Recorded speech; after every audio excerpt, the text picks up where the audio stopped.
Inanunsyo ng Northern Samar Electric Cooperative o NORSAMELCO ang no disconnection, no surcharge policy na kanilang ipapatupad hanggang katapusan ng buwan ng Agosto. Naghihimo ini sa mga pitada naton management, pinaagi sin pag pass on sini nga mga power bill in staggered basis. So saya na po nag-implement ang NORSAMELCO ang naton opisina sin no disconnection, and then no surcharge, and then staggered gihapon.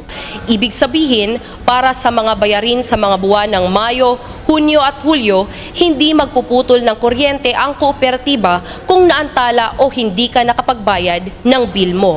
Ang hakbang na ito ay ginawa upang maibsan ang bigat na dulot ng biglang pagtaas ng bill sa kuryente ng nakaraang buwan.